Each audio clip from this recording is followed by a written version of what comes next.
that's more like it. Actually watched a little bit of AEW, not a lot. Just enough to remind me why I don't watch it. Oh, this is already funny. Just the headline. The list of moves and actions that are now banned from AEW or need to be approved by the company. Maybe that's why Nash is pissed off, because he went for Brock and Austin and not try to duplicate him. Well, it'd be easier to duplicate him. You only have to learn 5 moves. Like you said, and we've all been saying, Tony Khan, you need a hierarchy, and he gets one, and then we make fun of it. Because he's sitting back there talking about the Brock match, and it's finally we had a wrestling match. Finally, we got 2 guys telling a story. They weren't outside in the ring the whole time.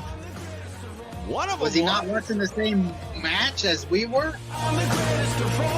Yeah, those games, man, I would say, like, for me, like, the best ones, I would say, are, like, the ones where they try to get a certain, like, time. This is my entire IT team right here on screen. Everybody.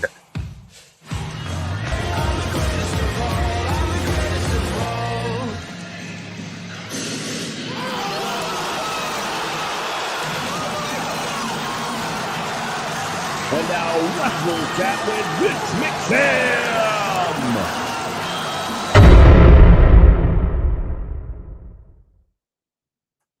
Hello, everybody, and welcome back to the Nation Network, the day after WrestleMania weekend, hours before the Raw after Mania.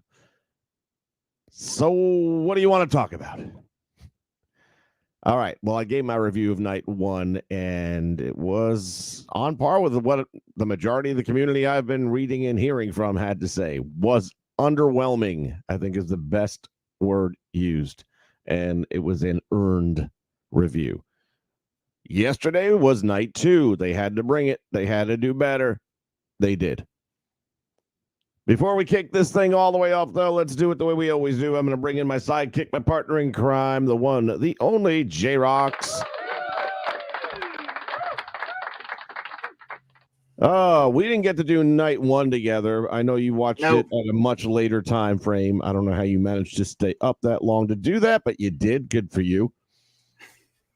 Yeah, I started it at 1 o'clock when I got home, and he's saying 1 in the morning, by the way, for normal people. Right, and finished it at 5 a.m. and then got back up and started all over again. So yeah, and while I'm mocking him, at the same time, the night 1 took so much out of me with that long day that by yesterday, and I did my 3-hour WrestleMania stream yesterday earlier, and by the time that was all done, I was like, damn, I'm tired. And I fell asleep probably in the first hour of night 2. And I was kind of periodically waking up and, okay, back to sleep. And I woke up in time for the last 10 minutes of the main event. So I saw sporadic stuff in between. Then this morning, I had to go back and rewatch all of it to see what I missed. It's a rough weekend. I feel worse for the folks in Philly. Right. I mean, the number of hours, I can tell you from the 2 that I went to here in Orlando, it's not a one-day event. I mean, you may choose to only go to 1, but most people, I mean, I can tell you right now, from Hall of Fame through night 2, and I'm sure tonight, I saw the one guy dressed as Macho Man at every one of the shows and in the front row or 2, so he's got some money. And then you had the guy dressed up as Hogan, not far away from him. So, yeah, there's a couple of folks that are doing this each day, including the Monday after. It's a long stretch. I managed to do 3 out of 4. Right, and now they've added more stuff like World and things like that you can go and do. So it's like, yeah, I don't know. I've never got to get to a WrestleMania. I will before I get 6 feet under. But, yeah, I don't know if I could pull what some of these people do. I might just go for the 2 WrestleMania nights and that would be about I wouldn't even do that at this point. I'm just going to go with night 2. It's a lot, dude. I mean, just the driving out there to get parked, and then you usually have a decent little hike to get to your seat. You're talking about a stadium. It's not an arena. So, yeah, it's a bit. And then, like you said, these extra events that go on around the Mania weekend. If World is around, you want to check something like that out because, man, look at all the cool stuff they had there. I was jealous I wasn't able to check that out. Everything looked amazing. They had belts going they had the Intercontinental title belt from Santana and Valentine, which can't be legit because Valentine beat that thing into a pulp after he lost the cage match. That's why they came out with the more traditional one that we saw Santana lose to Macho Man, and that went all the way through Honky Tonk and even Warrior. So not sure how they, I guess it's a replica or something like that, or maybe they had a stage model they used to smash it up that night. But anyway, they had it there anyway. That's like always been my one. Like if I find someone that's recreating that belt, I'm getting it. Right. But I haven't seen that yet. All right. Let's quick look into the chat room here, see what we got. Miracle X is there. Hello, how are you? Good to have you here. Smooth Realism, the Indie Vanilla Darling era is upon us. Indie Vanilla Darling era is upon us. I don't know if I'm going to go with that all the way. I think I see where you're going with it, but yeah, it's a new era, and I don't think the Indie Darling thing is going to have the effect. And the WWE is a machine that understands what it takes.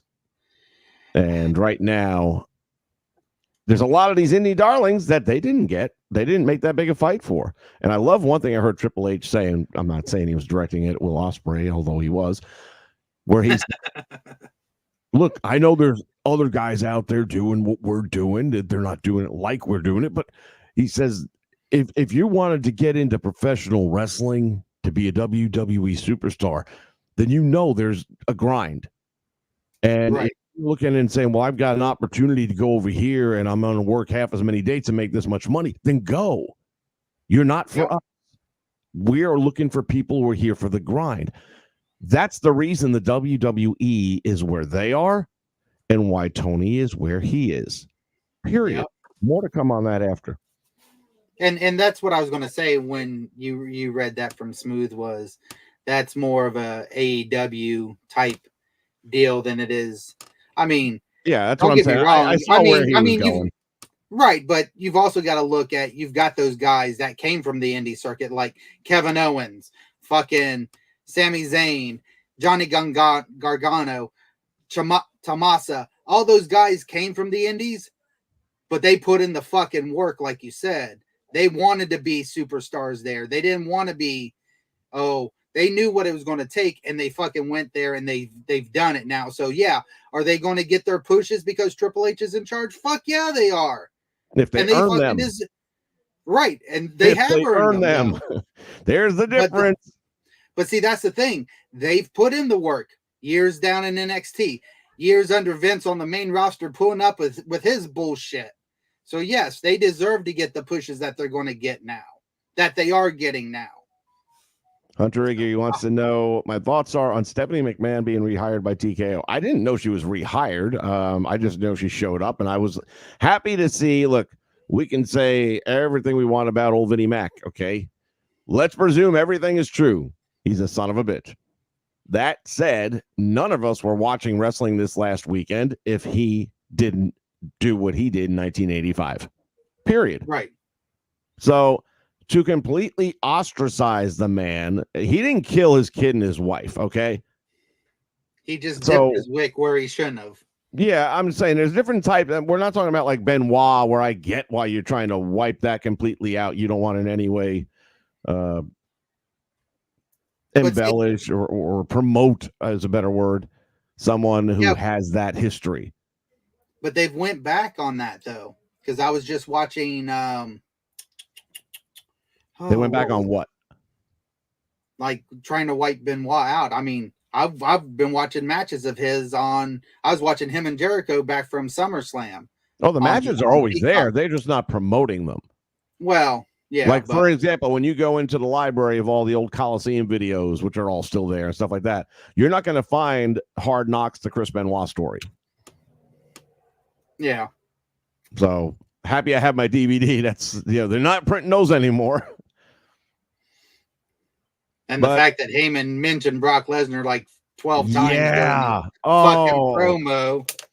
I'll tell you what, They didn't put him in the video package, which I just thought was such bullshit. And Triple H was asked about his current status. And he said, hey, he's in Saskatoon or whatever, he's up there shooting things to eat. As far as I'm concerned, he's still on the payroll. I mean, he still belongs here. He's just taking some time off.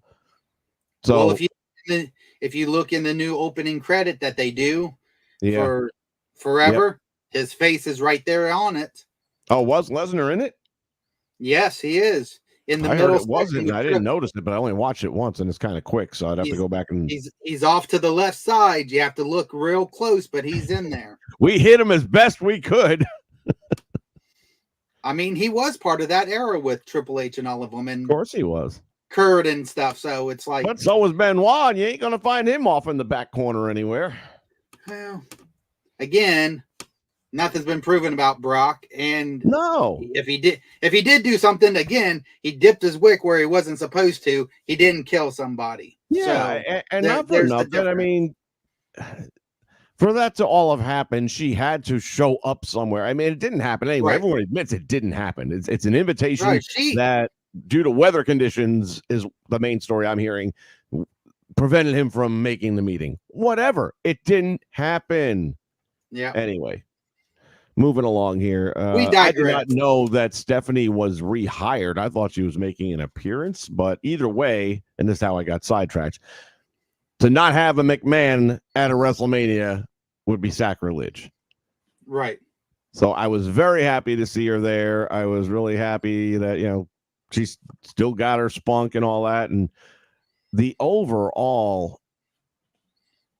response that you get from the, post matches and just these everyone's doing these friggin' podcasts now. All the stuff that they used to not be able to do, they're all going on Ariel. They're all going on, you name it, and they're talking about anything and everything with total freedom now that they didn't have before. Yep.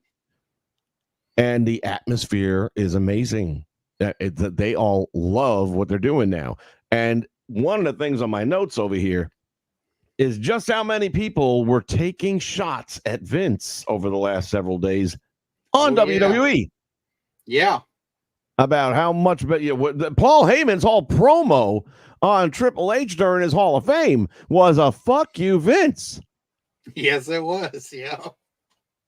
When we went off the air, and Michael Cole is, I love professional wrestling. Again. Yeah. It's just like shoving his face right in it. And he earned a lot of that. Let's be honest. He earned a lot of that.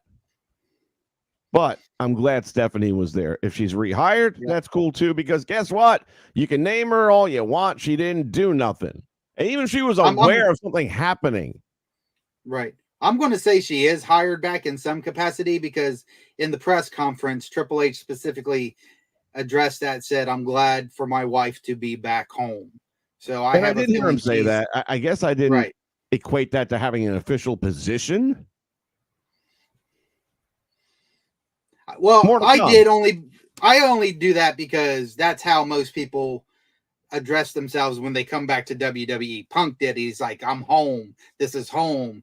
So for Triple H to say she's back home, to me, that said, okay, she's going to be back in some form of official capacity. So, well, again, we will see soon.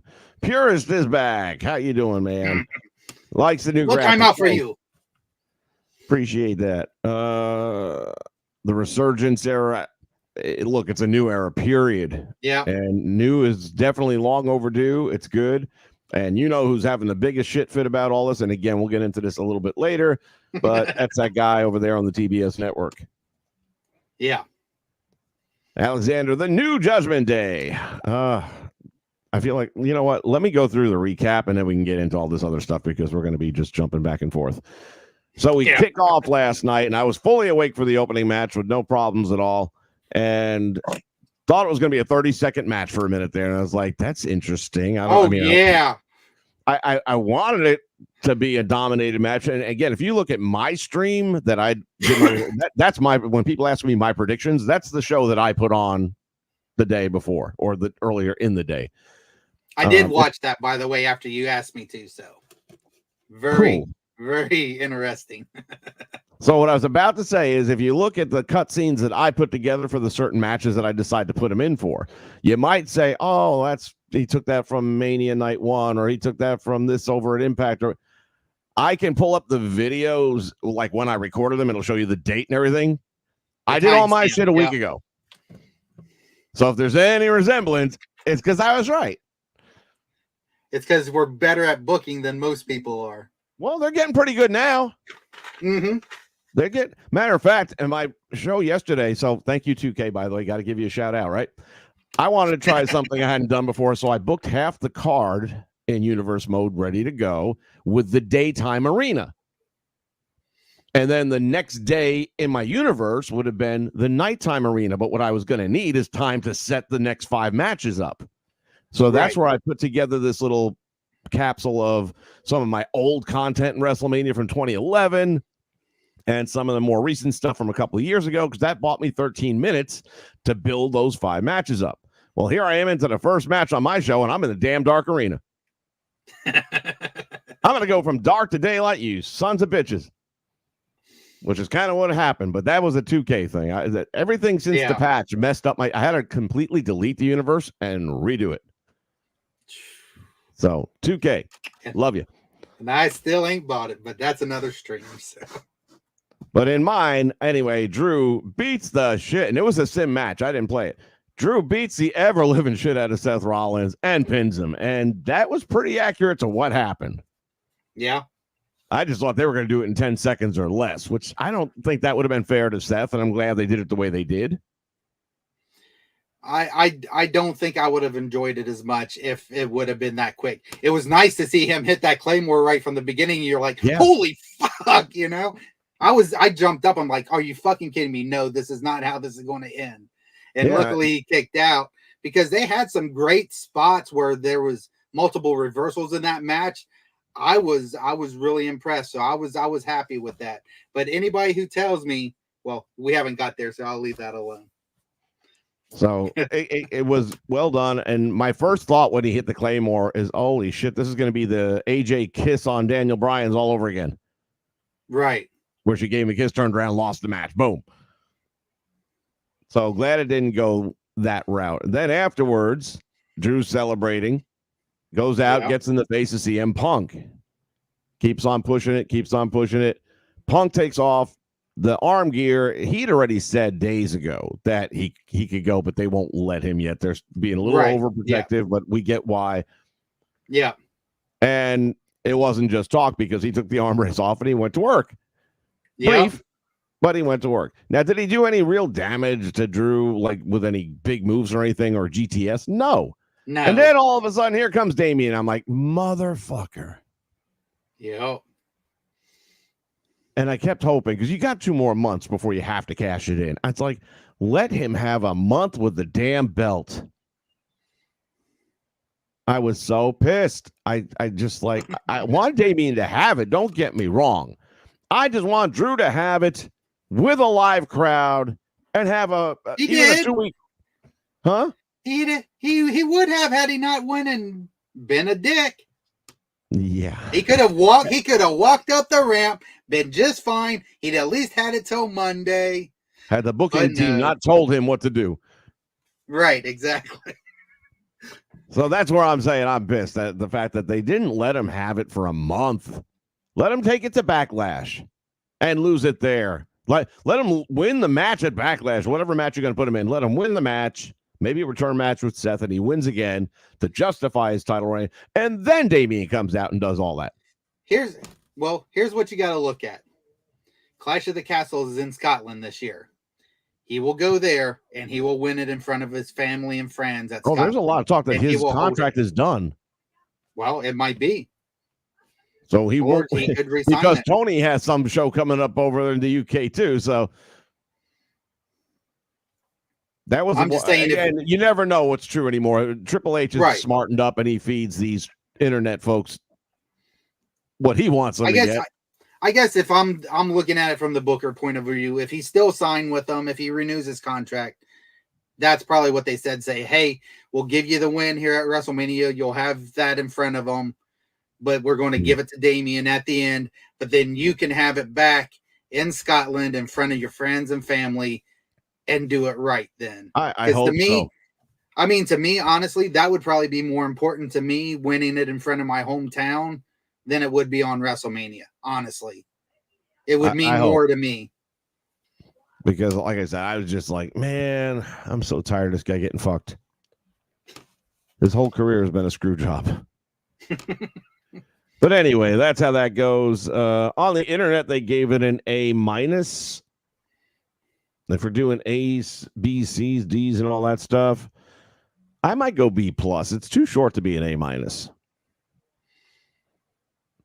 I probably would have went an A- with it. I mean, because they had a lot of great back and forth in it and quick movements and stuff and some transitions and shit that I wasn't expecting them to do. So, but yeah, it was a little shorter for it to be any higher than an A- for me. So they had great entrances, both of them did. Drew's was definitely more memorable, and they had a little bit of the Roddy Piper flavor to it, right?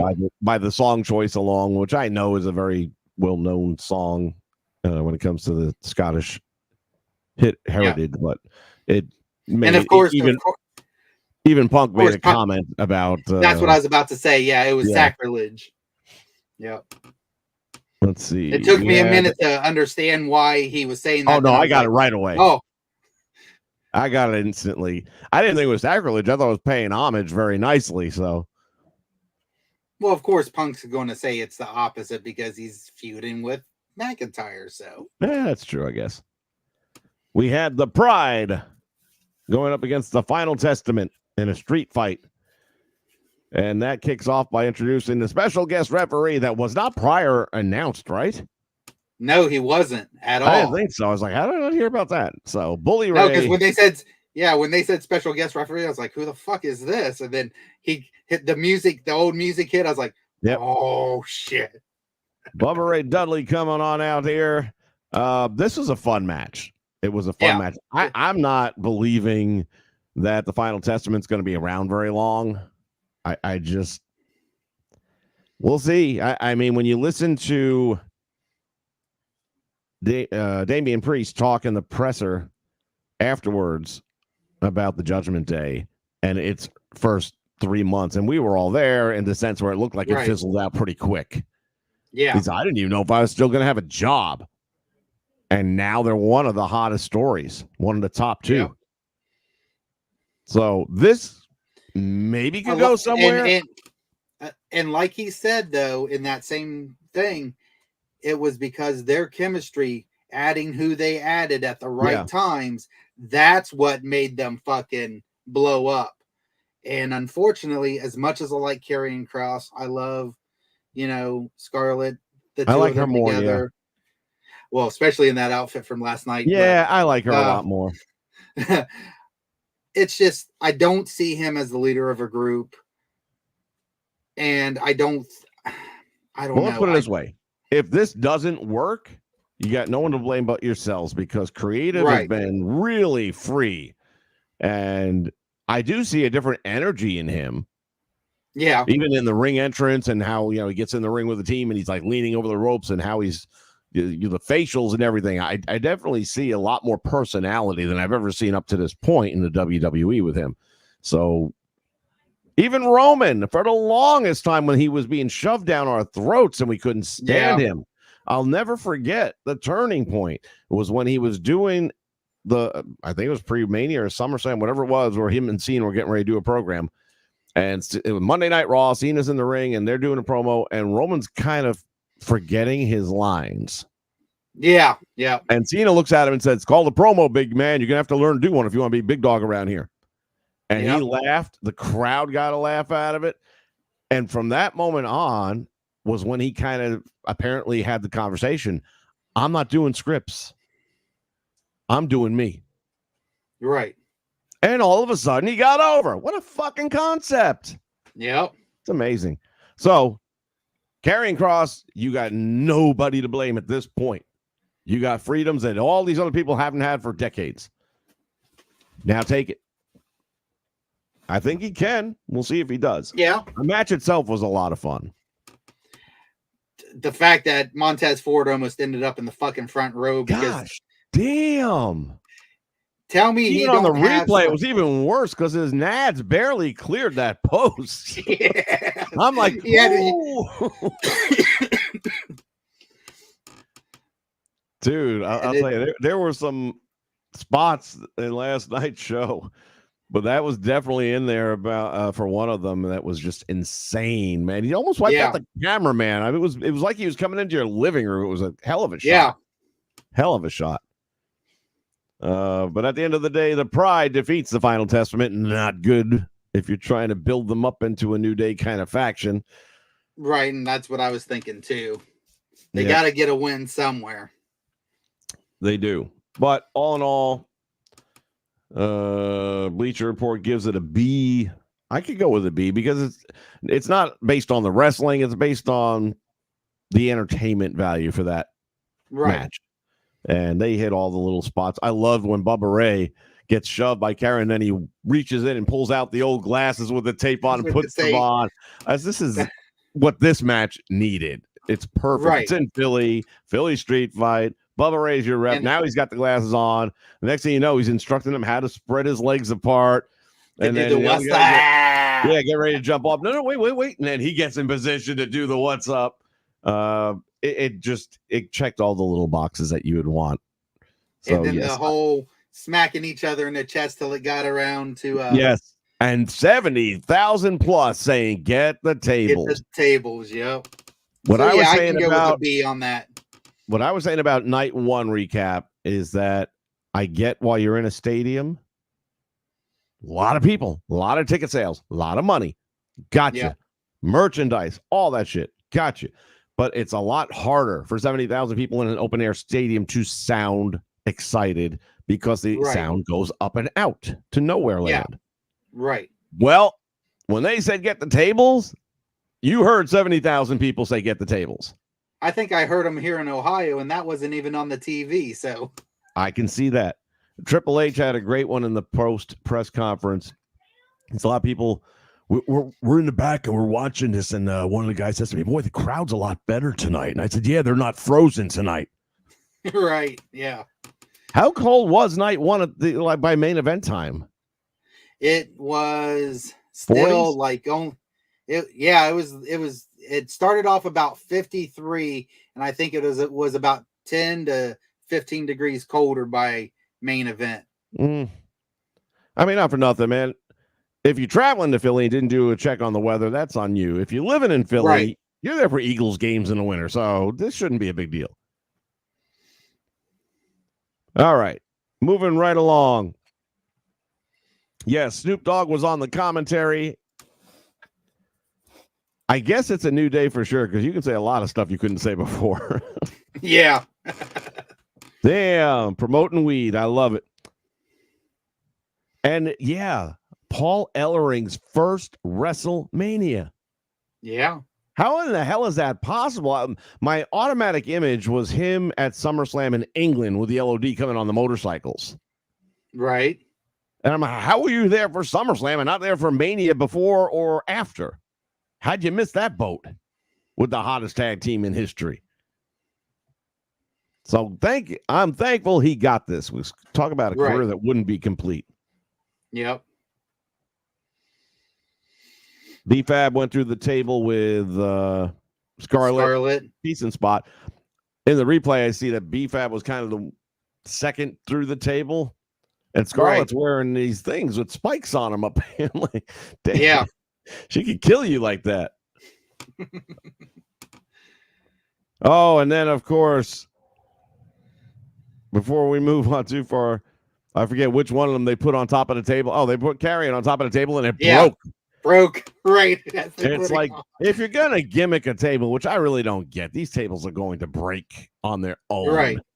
But if you're going to gimmick a table, can you do it in a way that a 270-pound guy that you know is in the match, who's going to be the guy going through the table, doesn't just fart and break it?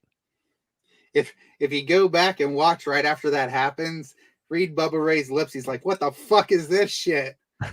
And that's when Montez and Dawkins look at each other. You're like, "We gotta get another table and hop out real quick."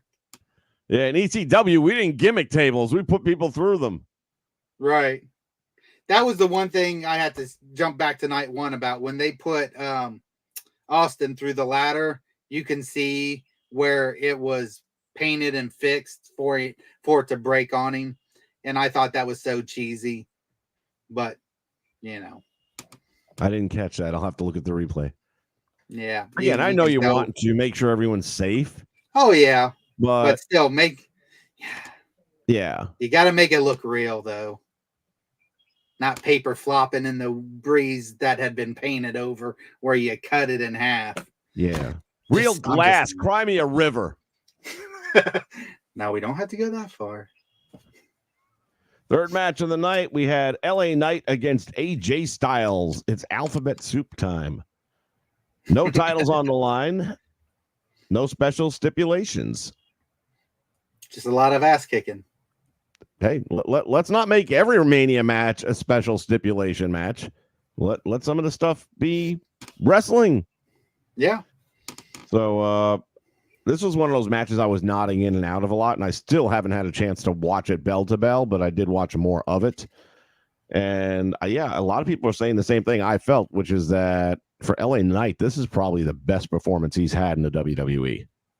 It was a very solid match, and I give that a lot of credit to to AJ for just, they worked their asses off in it.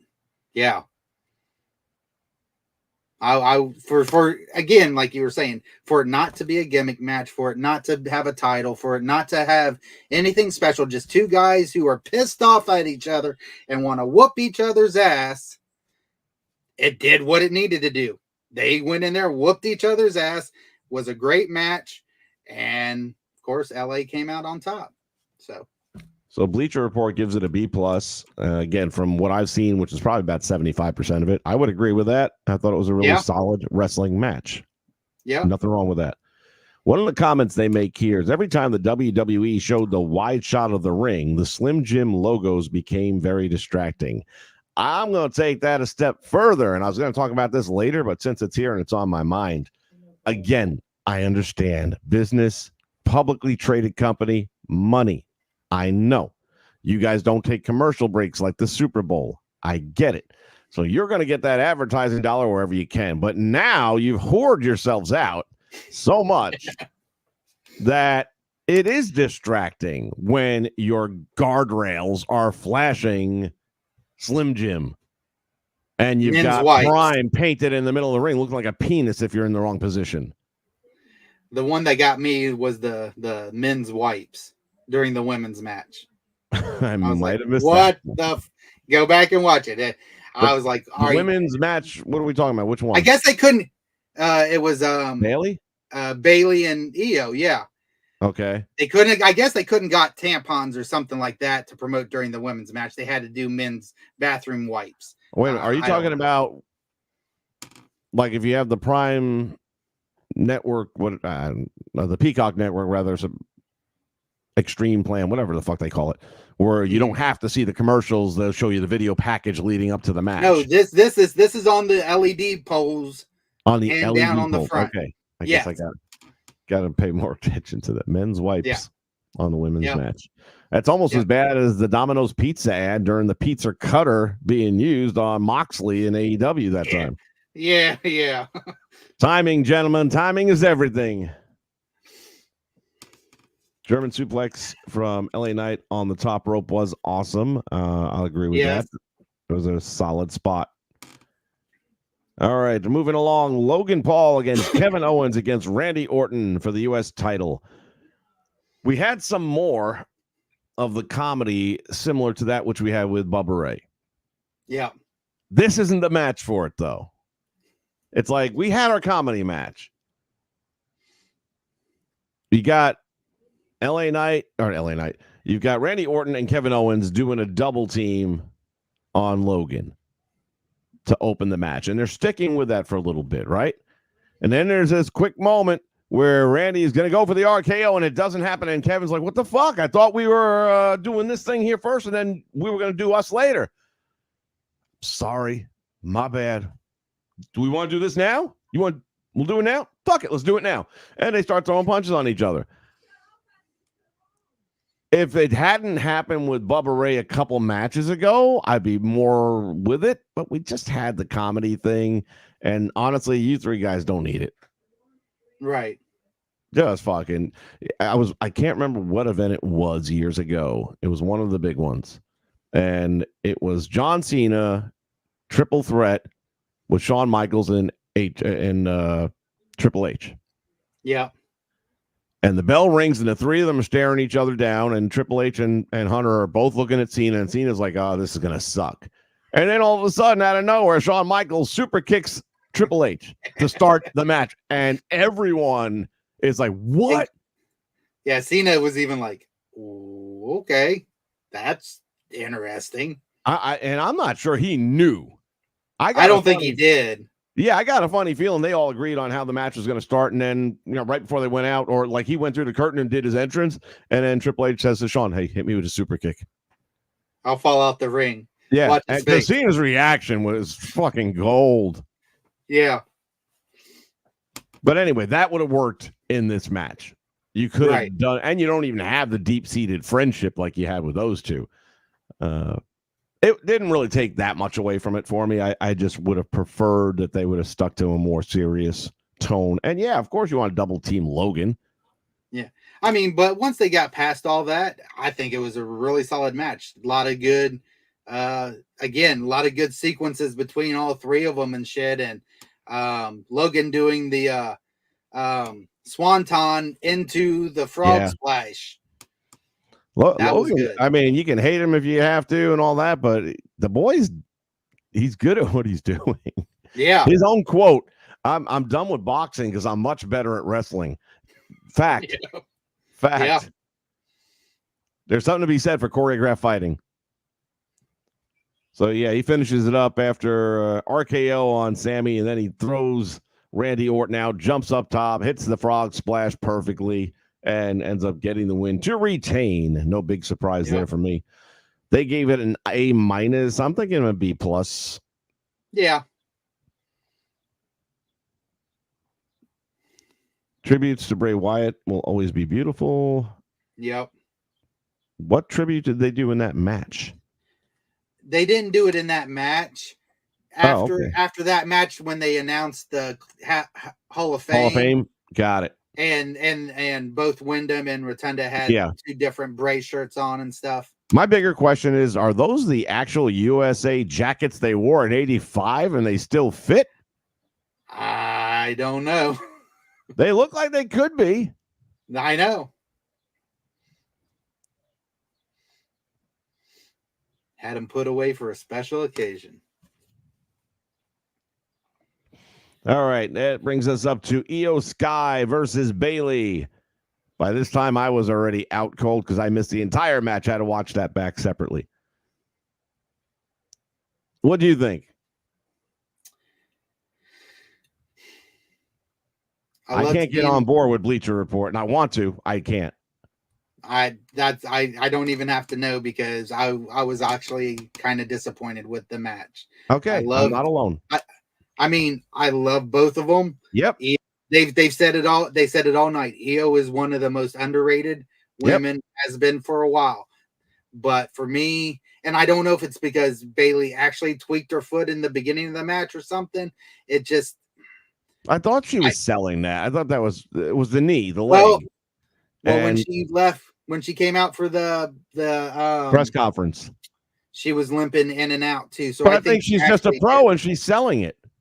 Well, I'm just saying, if she didn't, then I really can't get behind that match because that's the only reason I was going to give for her and not being up to the par it should have been was because she legitimately hurt her foot and it threw everything off. I wanted to see more from the match. I really thought some other stuff was going to happen. It seemed like it was lacking, and I feel bad for both of them because that match should have been 10 times better than it was. Well, we're in the minority because I can tell you right now, they gave him an A- on this match on Bleacher Report, and most of the social media stuff that I've seen really praised this match. So again, I'm not saying it was shit. I'm just saying it wasn't A-. And they tried stuff that they couldn't have really made happen. No, there's one moment where Io outside the ring, I think, jumps off. She's like in the timekeeper's area. So she's on the backside of the rail where Samantha Irving sits, and don't let me leave this stream without talking about her. And Io, I think, got on top of the guardrail from where the bell keeper would be and like jumped out onto Bailey on the floor. And Bailey tried to hit her with a Bailey to belly suplex out of the air. Right. And even Cole is like, damn, she slammed her to the mat. And you don't even know what she was trying to do because it really didn't come off right, because you got to have strength. You're going to have to catch her literally in one motion and turn it into a belly to belly to make it clear to what it is. It was sloppy. It fell apart. You tried. It didn't work. The thing that for me it was like a video game, like the levels up here and it's going down. And then all of a sudden it really dropped for me. Late in the match, I forget who initiated it. I'm going to say most likely Io went with a rear waist lock. Bailey rolls out, gets a rear waist lock. Io rolls out, reverse waist lock. And they did it like 4 or 5 times. There was never a fucking waist lock. Right. It was just barely put your hands around her like it's an old friend, like two girls playing a game, a children's game. There's no struggle. There's no, I'm trying to, where she has to fight her way out and roll into a reversal. It was just like they were dancing, like two little girls dancing in the backyard. It was just like, no, I'm sorry. You're not getting an A- out of me on that. Sorry. Love both of them. Glad for the outcome. Right. It just wasn't the match that I would hope. It was no Sasha Bailey from Brooklyn 1. No. Unfortunately, if I give it anything, it'd have to be a C, because, like I said, it was just average. Wow, you're worse than me. I was thinking B-. I mean, I was really disappointed with it. To me, that felt like it should have been on night 1. That's what that's telling me. Well, I wanted it on night 1 anyway, just because I really wanted to see the match. I'm saying I know what your feelings on night 1 are. Mine are about the same. It was very underwhelming. I told you that. About the same. Right. So to me, if that's the caliber of match they were going to put on, it didn't need to be on night 2. It could have been on night 1, and you could have put one of the other matches in there or something. I don't know. I feel bad because I love both of them. I love them both to death, and it killed me to look at that match and go, come on, a match I've been looking forward to. I wanted to see this. Give me something, anything. And I didn't really get anything from it. So feed me more. Yeah. Well, Bailey's entrance with this Egyptian theme. I did like that, though. I love that. How does that in any way fit her? She's Spanish. Well, they said on commentary about it. Yeah, they mentioned something. Right, and it's a place she used to hang out a lot and stuff, and I guess meant a lot to her and stuff. So I guess, I don't know. You've lost and confused your friggin' fan base, though. I had no idea what that was about. I don't know. I liked her in the get up, so I'm just saying. That's just And you could have gotten 4 up and coming wrestlers to carry her out that could actually carry her out. The 2 dudes in the front, their legs are wobbling and shit. It's like, girl ain't fat. She got a fat ass, though. Oh, come on. What does she weigh? $120? Maybe? I said I was meaning PHAT. Come on, man. Just saying, though. I'm just saying she don't weigh $120 now. If 4 of you are gonna bobble it around, then geez Louise. They always have post luckily they did. They always have post WrestleMania roster cuts. Start with the 4 guys that carried her out. It was the boys. They got released from Tony Khan, so no, we wouldn't even hire them for that job. They're lucky they didn't have her on like one of the Egyptian fucking thrones and shit, and they had to carry her like that on all that extra weight that they wouldn't have fucking made it. I'm going to say it again. Do not let me not discuss Samantha Irvin, because they post a couple of comments here, but I'm going to save that for the end. And speaking of the end, we get to the main event of WrestleMania 40. Cody Rhodes challenging Roman Reigns for the second year in a row for the World Heavyweight Championship.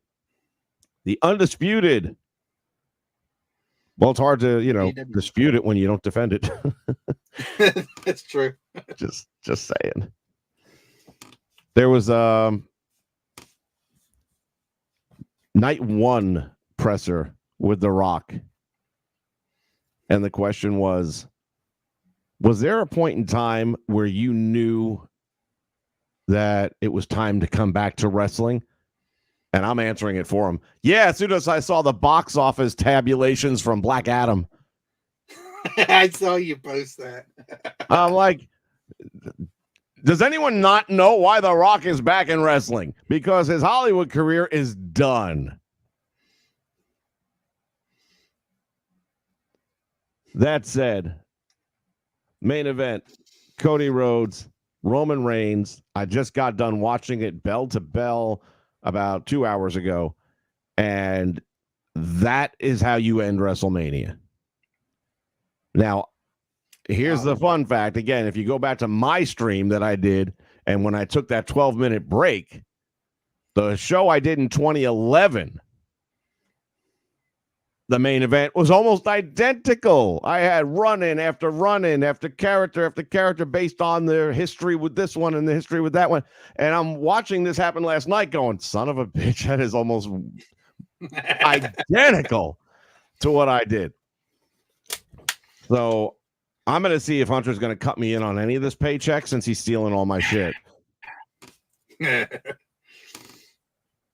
But I enjoyed it. Again, you're not doing it every match, and not for anything.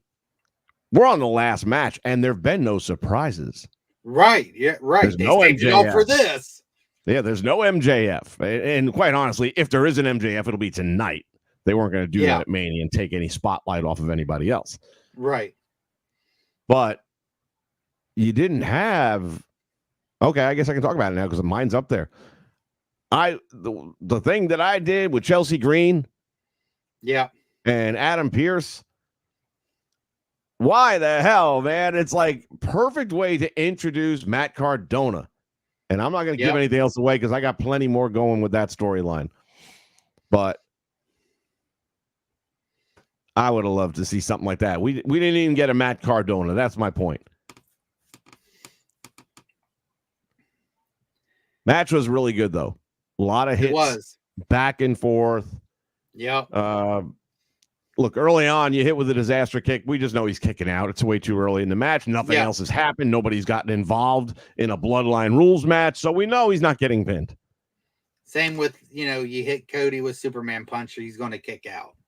Oh, and boy, was that a bad Superman punch. The one that actually he first missed, and then the first one that connected was so bad. It was like Hulk Hogan bad. Yeah. I used to never understand the 80s when Hogan, like if this was his opponent's head, he would throw his punches and it was always like this on the side. It was never even like connecting face on. There is a commercial out there where it has Hogan tackling a purse snatcher, and that's how it looks, is the camera shot and the purse snatcher is just laying there. Hogan's missing him by a fucking mile, and like he does in real life. Right. And that was what was funny about it. So I can't remember what the commercial was about. You'd have to look it up, but yeah. So when you mentioned that, I was like, yeah. And it did make me think of that too, when he missed that shot, and I'm just like, oh, and he sold it. I'm like, fuck. Yeah. I mean, he like laid his wrist on Cody's cheek. Yeah. So if I'm looking at Cody's face, it's like, boom, and he like laid it sideways against his cheek. Now, if you're on the opposite side on Cody's left shoulder in the front row, it might look a little more impressive because his fist disappeared into Cody's face. But you're doing it on the hard cam side, buddy. Right. So anyway, there was that one. Then all of a sudden, the fun begins. Jimmy Uso comes in. Cody hits the crossroads, hangs on, gets up, hits the crossroads, getting ready for the third one because we all know you can't survive 3. By the way, the fact that Roman hit with the crossroads and went for the cover was great. Yeah. You ain't going to pin nobody with that move. That move ain't going to pin nobody. I just like beating this boy's ass. So here he is. He gets hit with the second one, and all of a sudden, from out of nowhere, boom, super kick to the face by Jimmy. And needless to say, Roman is free for the moment. Right. A few more minutes goes by. Now, all of a sudden, you hear the music, and here comes Jay. Now, does Jay come running down the ramp to his friend's rescue? No, man. He kind of like dances off to the left side stage and lets everybody see he coming. You know, then he come up to the right side. He coming. It's like, motherfucker, I hope you don't work for 911.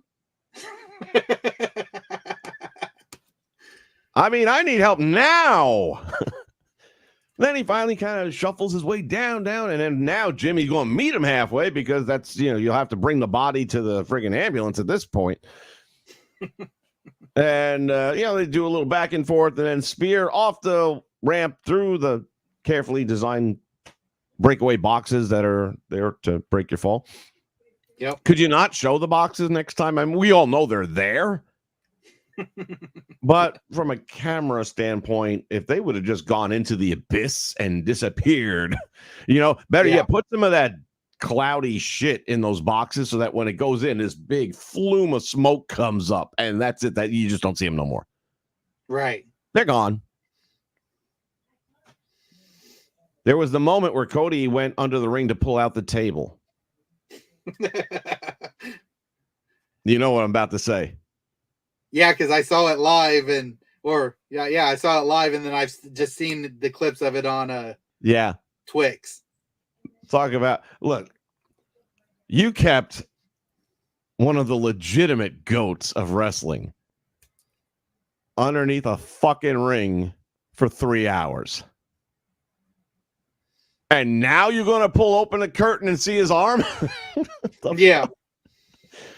Cody pulls up the apron to get the table out, and Undertaker's pulling his arm away. Like, oh! Oops. You'd have thought somebody would have said something about that up front. Like, it would have only been better if he was going to get the table and the Taker just like shoved it out and it just popped out like a Pez machine. Yeah, that would have been good. And by the way, we end this stream with The Undertaker, so don't let me forget. That's what we end with, is The Undertaker. Okay. He'll be with us. So Usos have done their thing. We're going back and forth again. A couple seconds and a few minutes runs by. And once again, Cody hits with the crossroads. Hits with a second crossroads. Where's my run-in? Hello? Yeah, I know. I saw him looking around. I'm like, let's not make it fucking obvious. I can't hold 3 for 17 seconds. Yeah, it's like fucking Solo over there jerking off in a corner. I don't know what the hell he was doing. Solo comes in, repeats last year's thumb to the throat. Cody's down, and now he is yelling at Roman like Roman is his bitch. Yeah. Get up. Finish him. Starting to notice a trend around here. The Rock treats him like the bitch when he wanted the tag at the night before's match at the end, and Roman kind of hesitated for a moment. And it's kind of like, well, really, who is the head of the table? So anyway, Solo then sets up for what I thought 2 problems I got with this. It was really good, and then you're going to no-sell it. He holds up Cody. Roman hits the spear at the same time as he hits him with the spike. I'm sorry, that's got to be match over. Right. Unless someone else runs in and breaks up the pin attempt. But Cody kicks out. No. What kind of Superman is this? You're right. We've drifted into the Marvel universe here a little bit. That should not have happened that way. What should have happened was when they hit him, he was close enough to the ropes. If he would have rolled, I could deal rolled with out, or right? just grab the rope, or even grab the rope for the 2 count and then drop the leg over it. I can deal with those things. Right. You know, Ric Flair did that shit all the time. I'm beat, I'm dead, and that's all I got the strength for. Right. That I could have survived that. Kicking out, getting a shoulder up, nah, man, no. Because you've just now taken both of their finishers and essentially you just buried them. Right. And that's my overall theme at the end of WrestleMania. I mean, because can we not please even make the finishers? Right, because not even the true Superman, Cena, kicked out of it when it happened to him at WrestleMania with Solo. So. Yeah, but he wasn't Superman anymore. He was Clark Kent. Yeah. With a ball pattern. Well, he has one. Look. I know. So anyway, now you hear da, da, da, da. The only person, I'll say another good thing. All right, Solo was late to the dance, but he didn't have an entourage. He didn't have a fanfare. He just showed up and kicked the motherfucker's ass, which is what you would think would happen in a fight. Right. But everybody else got to have their music playing, which only made it stand out more. Now, there's also, and we're going to get that out in a second, there's a good time for music sometimes. If Cena would have just come running down the ramp, that pop would have been like an ocean. It would have started at the curtain when he comes through, as those people would be like, holy shit, and the rest of them wouldn't have seen him yet. And as he comes down the ramp and gets close to the ringside and everyone's seeing the neon green, you can't miss it, then it just like would have erupted naturally. There's a lot, the Road Warrior pop, right? Yeah. As soon as that music kicked, you heard 70,000 strong. It felt it. Even on the TV, you could hear it. So you still got your reaction. I would have liked it better if you let it happen without the fanfare introducing it. That all said, he comes in, beats the shit out of Solo, puts him through a table, and then, if you smell, the final boss comes down. Yeah. It's again, the way these are all connecting is good storytelling. You got the brothers take each other out. They conclude. Then you got Solo and Cena, the rematch from a year ago. Yeah. This time Cena goes over. Now you got The Rock and Cena, and we all know that's a 1-1, right? That was the last time two people main evented Mania 2 years in a row. Yep. So here you have it. The showdown, and Cena gets laid out with the rock bottom, and then you hear the bell. No. There was one more before that. What? The Shield. Oh, I did. I was starting to get to that, and I skipped right over it. My bad. Yep, you're right.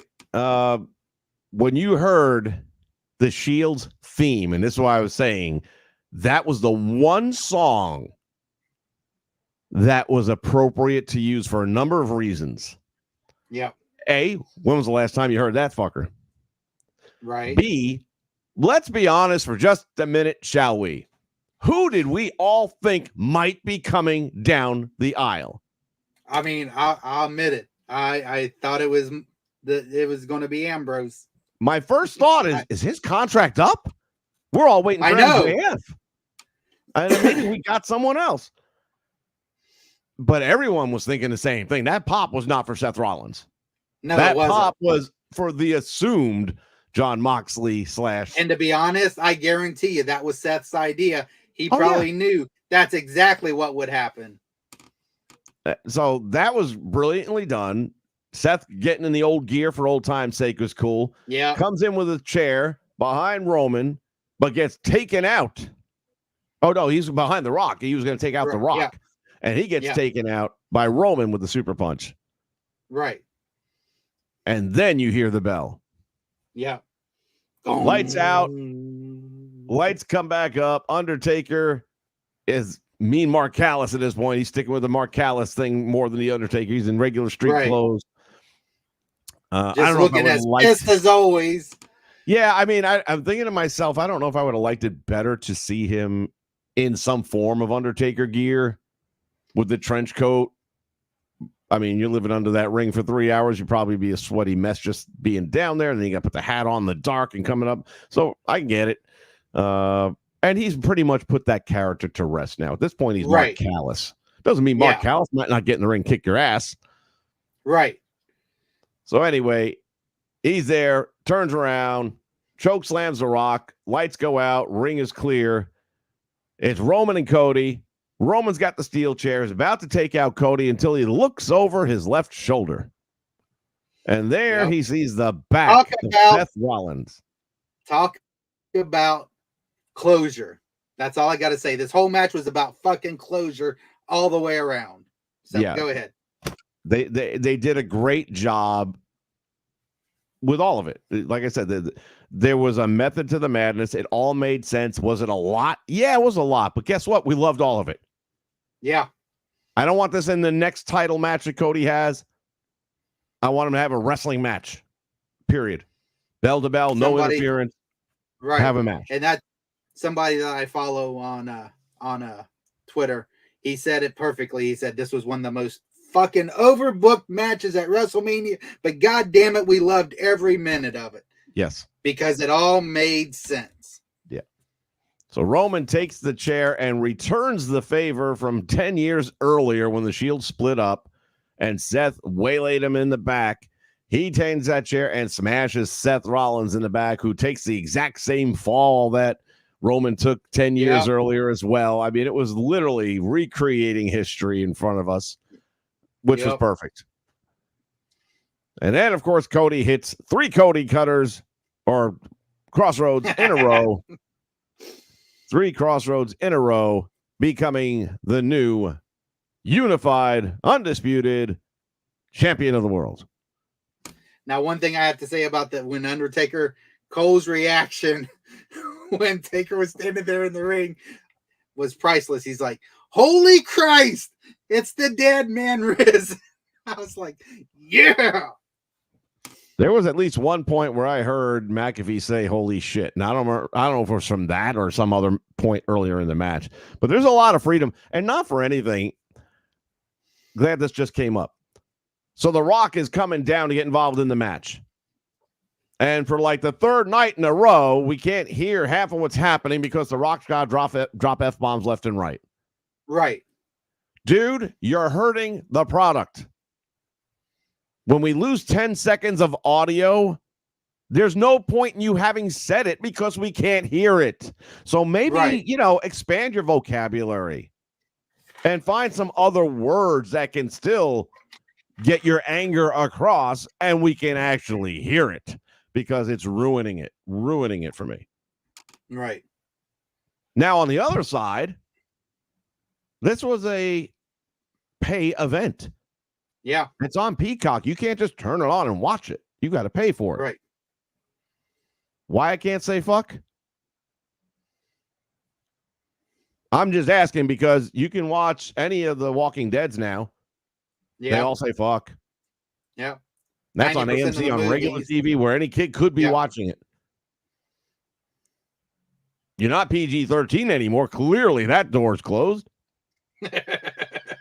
So one of two things. Either stop blocking the word or stop using the word. Yeah. But it's ruining the experience. Oh, let's see what else. They gave it an A. Jeez. What do you got to do to get an A+ around here? I'm giving it an A+. I mean, the match was solid. Yeah, I mean, you can say what you want about the beginning up, but that last 10 minutes of the actual match plus what followed afterwards was gold. It was everything that you could ask for in a WrestleMania fucking finale match. I mean, I was ecstatic. It was great because, like I said, there was so much that they harkened back to with all the people involved and shut the doors on those, or made it where, okay, now we move forward. And I was okay with that. You very, very rarely in wrestling anymore with storylines do we get fucking actual closure. I feel like last night in that match, we got closure all the way around. Yeah, we got a lot of closure. Yeah. So all right, I'd give it an A. I'd give it an A+ too. Fuck Bleacher Report. That's as good as it gets. Yeah, yeah. Because you're gonna be hard pressed to try that again. You shouldn't try it again, honestly. Not for another 40 years, maybe. I'm just saying, because that where we had certain moments when we were younger with WrestleMania, this was this generation's moment like that, where everything, all the stars aligned, and it was perfect. Don't try to outdo it. Just move on. So, okay, I'm done. All right, since he's done. All right, here's one. If you haven't seen this, I don't know how the audio will come across. I'll do my best.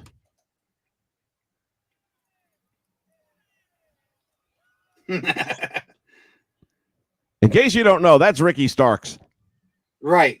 Yeah. So that was Ricky Starks in the WrestleMania there in the high rent district. And all I keep remembering is a couple weeks ago, Chris Van Vliet interviewed Santana. Yeah. And he wasn't surprised that Punk left. He wasn't surprised that Cody left and all that. He says, are there more looking to leave? Oh, yeah. And I think we know who one of them is. And right.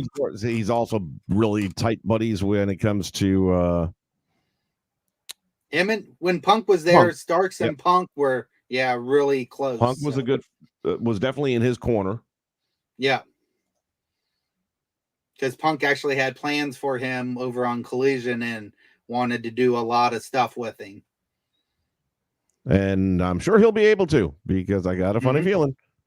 Yep.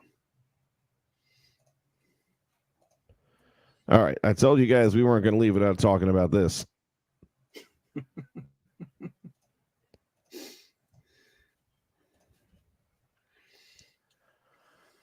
I'm not exactly a fan, in case you haven't heard. I've not been a fan because I think she's just too much. Over the top. And it's not a girl thing. Bruce Buffer, I can't stand him either. Can't stand him. You're an announcer. Announce names, weights, cities of origin, what title we're fighting for, stipulations of the match. Go for it. But when you try to make yourself the talent, I got no room for that as an announcer.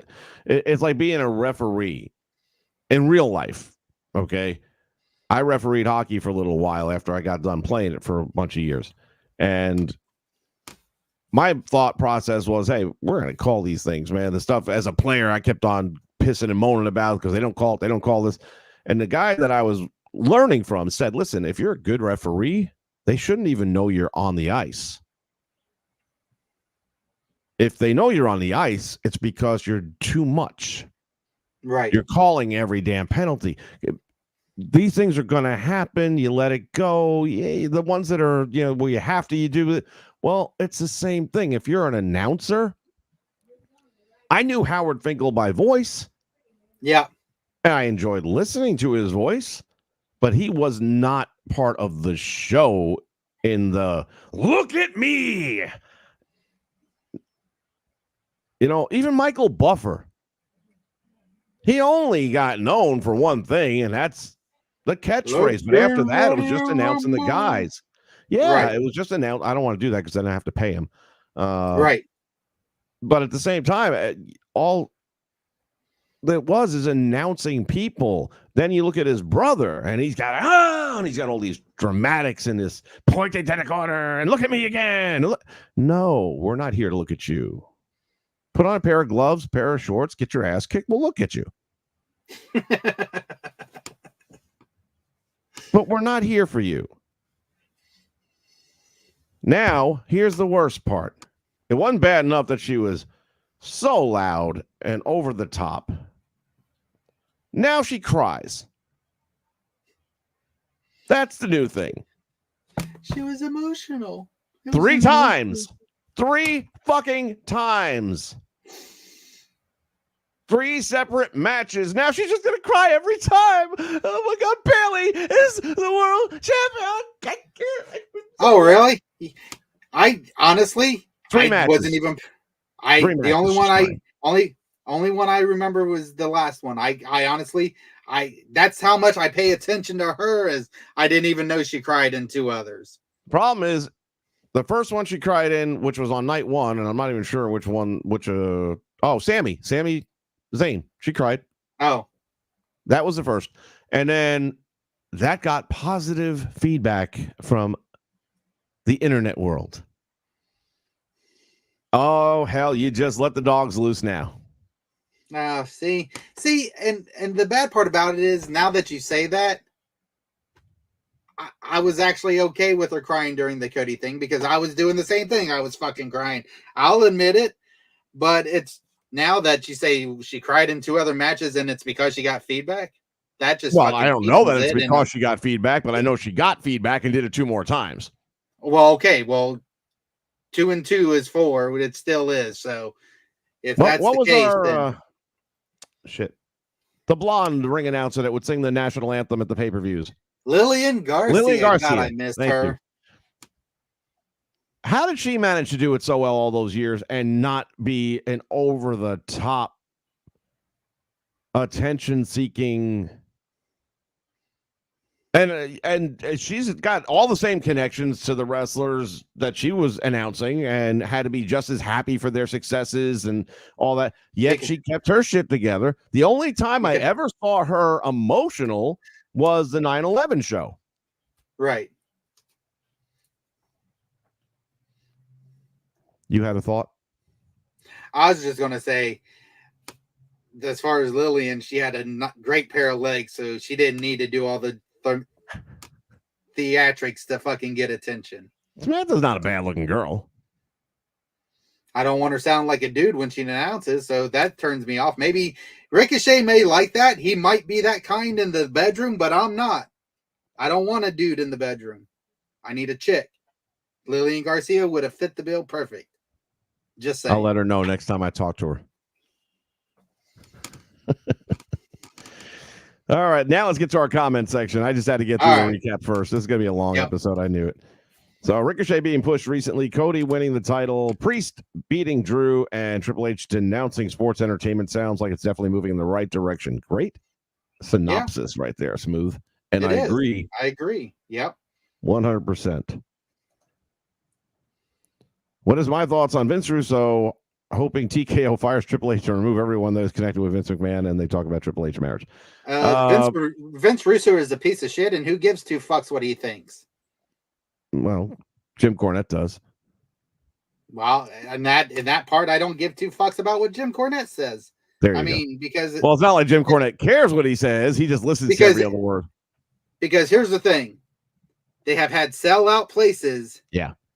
Week after week after week after week. TKO is not. Bro, TKO that doesn't matter, bro. Bro, that doesn't matter if you're It doesn't matter if you're all. Bro. If you're all wrestling fans, it doesn't matter. Bro, listen to me, bro. All that's gonna go away, bro. Because, bro, they're going to lose, and they all knew, and every one of them had their hands in the pot. Hell, Hunter might have, had his hands somewhere else, bro. Who knows what Janelle's going to show up, bro. So, no, bro, you have to cut them, bro, all loose, bro. This is a guy, no. Hunter, in case you can't tell, I can give 2 fucks. What that piece of shit. That is the best Russo impression I've ever fucking heard. That was great. Bro. And you're right. He's the most illiterate fuck in the world to have had the jobs he has had. I will listen to Bischoff before I listen to Vince Russo. I like Bischoff. I don't agree a lot. I do, but I do enjoy the business acumen that he brings to the table.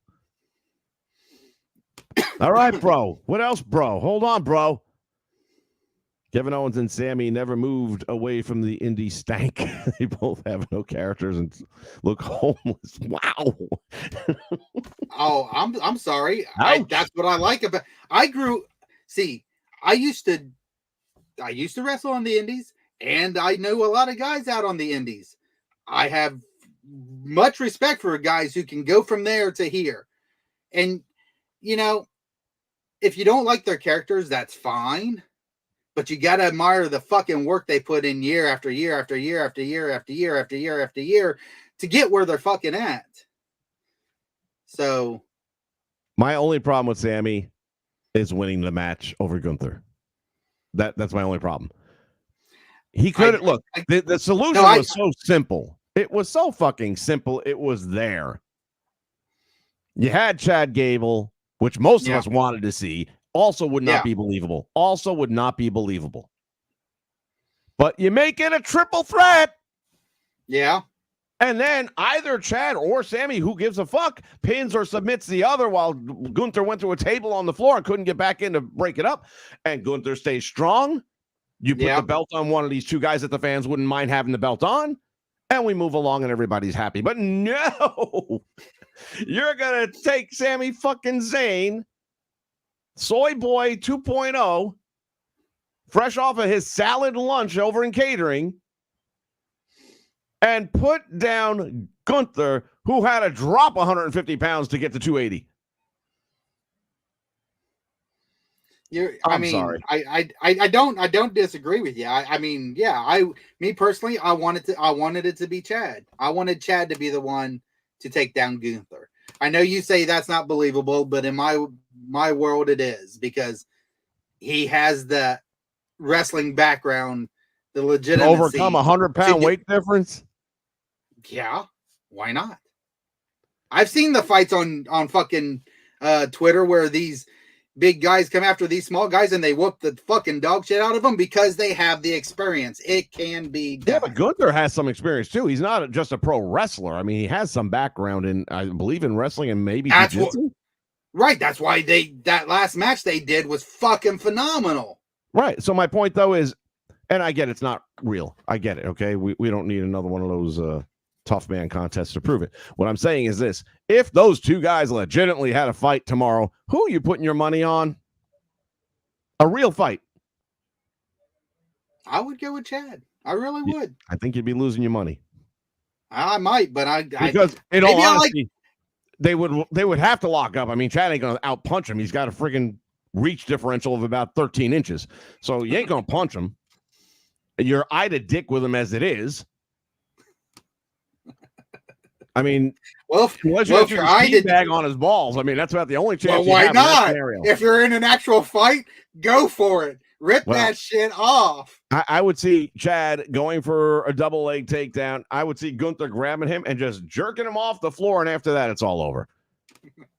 So, again, what Seth had with Drew, look at Drew. He's a monster. He's a fucking monster. That's how that match should have played. Okay, well, then that's why it doesn't make sense for Sami to be able to just hawk up and kick after kick, and I don't think Sami should have won.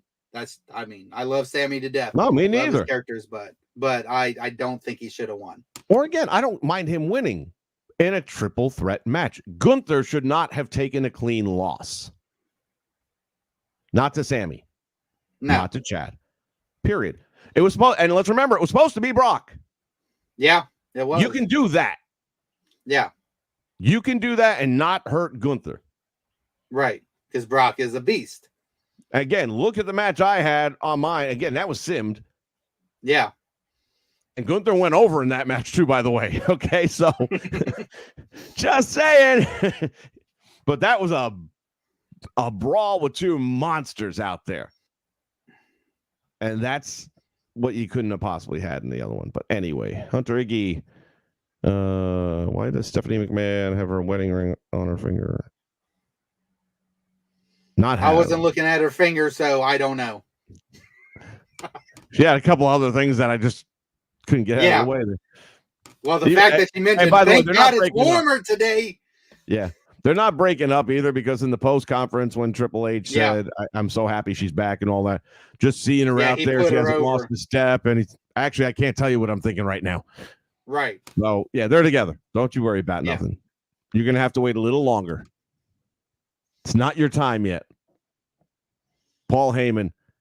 That is when I realized that Stephanie married the wrong Paul. God dang it. Congratulations on Sammy becoming a 2-time Intercontinental Champion. Congratulations to Sammy. Sure. Actually, he's 4-time now. Intercontinental? Yes. Yeah, I'll have to take your word for it. I don't track the titles like I used to back in the day. That's an orgy of evidence that is definitely moving in the indie direction. Boy, we're all getting our zingers in today. Gunther had the longest reign, longer than Honky Tonk Man. That's my point. Yep. That's my point.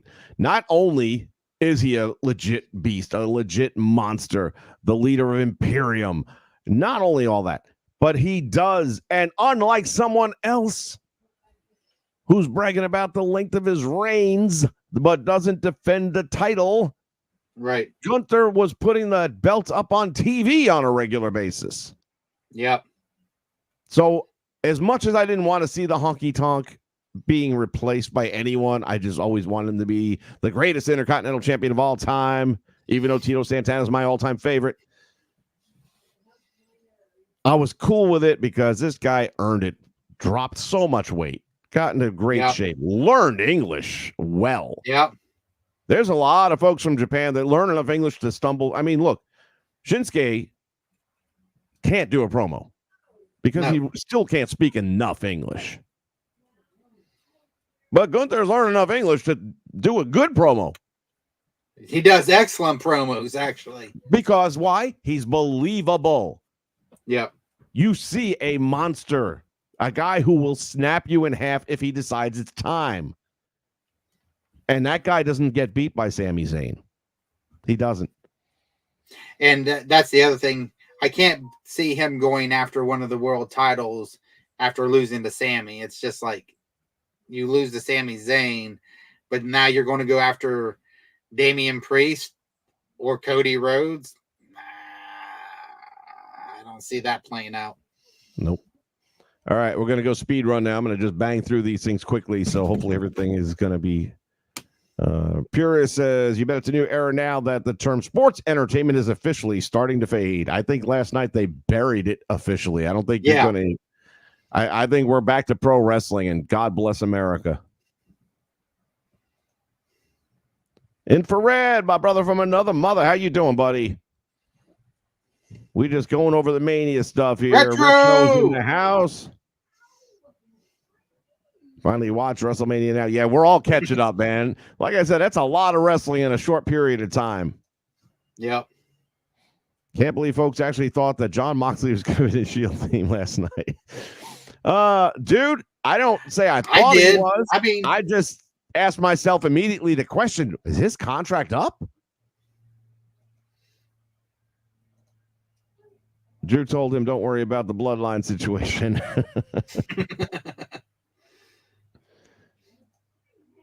I feel bad for Seth losing the title like that. He was robbed. Keith, I'm right there with you, man. Just give him to the Backlash pay-per-view. How hard? Let him defend it on one Raw.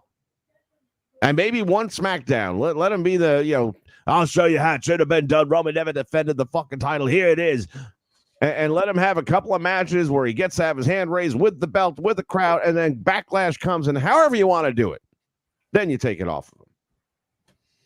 Yeah, but Seth needed time off. That's, he got to WrestleMania, and now he's going to be gone for a little while, I think. He needs to heal up. The reports are he's not re-signing. So okay. He'll come back. I think he still has a few months left on it. So he'll come back for maybe a one-off, maybe a two with Punk, and that's it. As of now, that's what they're saying. CSWA, how you doing, man? Cashing could have happened tonight. Yes, cashing could have happened next pay-per-view. And that's my whole point. They could have done it different. I don't know that Drew's going to be there for Clash. I don't know that his contract takes him that far. Yeah, I can see it. That's what I was saying at the beginning. I thought if he is going to be there, that's what I would do, is have him win at Clash in front of his fans and family in Scotland. Retro was okay with him winning it.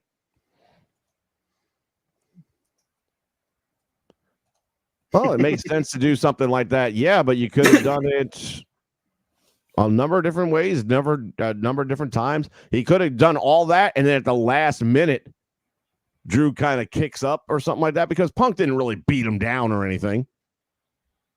And Seth didn't give him that tough a match. He manhandled Seth most of the match. So he comes down because Punk just hit him with a couple of clotheslines or some shit. And he comes down there, and all of a sudden, like an Undertaker, sit up and looks at him. Oh, yeah, you want to cash in? And he goes, yeah, maybe not now. And then goes back up the ramp. And then you have Backlash, and you could have done it. I just, man, I know all the people involved were okay with it. I'm not. Hope Rollins regains soon. I'll be amazed if that happens. I think he's John Cena now. We'll see him once in a while. I don't think he's going to be doing full time anymore. He's earned that. Damien isn't ready, though. His a diversity pick. No, I'm not going to say that. I'm not going to be on board with that one. I think he has definitely earned his place. I think he kicks ass. Yeah. He's solid in the ring. He doesn't have the world title. He has a world title. I was going to say Smooth. He was also a indie darling, so that could be why you have a problem with him. I don't. I think he's done phenomenal with what he was given with the Judgment Day. He deserves this. I remember him in ROH doing all the fucking work there just to get to WWE. I'm good. O'Toole's wanting to know who wanted Stand and Deliver. I'll be honest with you. Trick, whoop that Trick. I know that Trick Williams won. I didn't watch the match. I'm just really not as into. I watched the 6-woman tag match because Fallon was in it, and I'll always watch. I watched it because Thea was in it. So yeah, and it was a fun match, good match. They went over. All is good. I did watch a good portion of Roxy's match where she regains the title. I was happily surprised she did. It was another good match. The triple threat for the North American Championship was an excellent match. 3 big men fucking going I watched at a bit of that. And that was the kickoff show, though, was it not? No, that was on the actual Stand and Deliver show. It was? Okay. The kickoff show was Spears and Gacy. That's what I saw. Yes. So back to the North American, though. I'd been seeing on the Creation Suites for 2K24 this Uba Femi. And I'm like, who the fuck? Femi? I mean, yeah. A whole bunch of people making this thing, and even some of our top creators. And I'm like, look, I'm sure this looks just like the guy. I just don't know who he is. Now I find out he's already a champion. I was like, I do a lot of fast forwarding, but I don't recall seeing a monster big guy. And so anyway, I'm kind of skimming ahead on Peacock, and I stop it, and they're at the spot where he is stacking these guys on his shoulders. And I'm like, oh yeah, I got to watch this. Now, he didn't quite execute it to perfection. Damn near killed one of them, to be honest with you. But end of the day, at least now I get it. I mean, he's going to be a legit monster. But that was the thing. They said, everybody he had fought up to that point where was basically, like you said earlier, staring him in the dick, But here you've got Josh Briggs, who's 6, whatever. Briggs looked damn good in this match. Yeah. And Dijak is just as tall. And which one of them did the Canadian Destroyer? Dijak on Briggs, or was it? Yes, he did it on Briggs. Yeah. Almost didn't quite pull it off. He did it out of a fireman's carry and then dropped down and then hit the Destroyer on him. As I said, remember, we're ending with The Undertaker. Okay. We're going to have a good laugh at the end. All right. Of course, the final testament is going to get booted. Triple H going to clean house and make everyone a vanilla darling. Wow, I'm getting the opinion you don't like Triple H. I'll be right back. He's going to be right back. Hold that thought a minute. That puts me up here like this. I hate this. All right. Let's see. Ancient Clown, you snuck in when we was busy. Glad to have you here, man.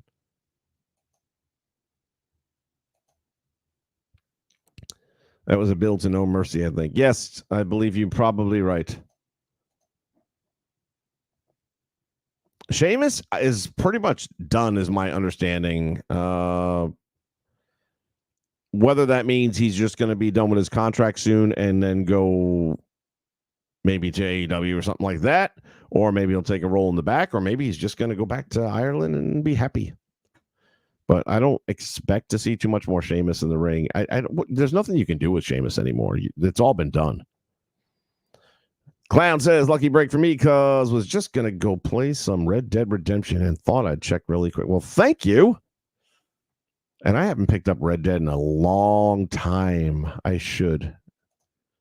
That's what I love, open world games, and that's one of my all-time favorites. Even once I've completed the story, I'll still go back just to get onto the open world map and mess around. They could have done a Jericho or Becky Lynch style move and have Cody win 2 belts. That's coming because the popular opinion is they are going to merge the 2 titles. So what I'm wondering about tonight is we have a new era. We have a new champion. Are we going to have a new belt? But I don't necessarily think they're going to bring it out tonight in a little red velvet bag and then pop it out for everybody to see. What I think is going to happen is that eventually... Yep. I think what's going to end up happening is that they're going to merge the 2 belts at SummerSlam into one world title. Thank you. And then you'll get the Cody belt officially.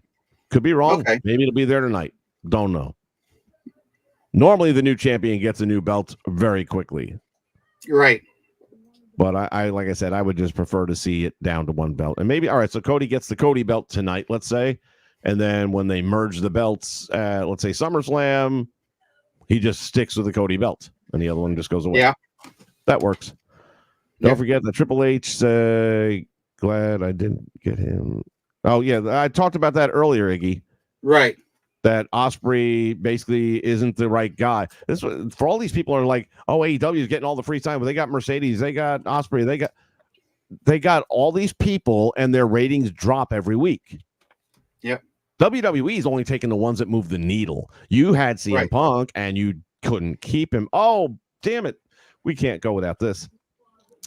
In case anyone hasn't heard somehow, which in this community I find hard to believe, this Wednesday, in an act of ultimate desperation to get a rating, Tony has announced that they are going to be showing the closed circuit TV footage of what happened backstage in England. You didn't hear this? No, I heard it. I think it's stupid. It is already blown up in his face. It's only going to blow up worse because what I'm going to see, I'm not watching your show. I'm not going to give you a rating point. It's going to be all over the internet 10 minutes after. Right. Yeah. So I'll watch it on YouTube or some, form of social media, Twitter or whatever. I'm not going to give you a rating point. I am not tuning into your shit show on Wednesday. If anything, it's more reason for me not to watch you. Right. It is so horribly desperate to try and get a rating. You can be upset with what he said. Yeah. But I got a pretty good feeling it's all accurate. Yeah. Right. And that's what I was going to say.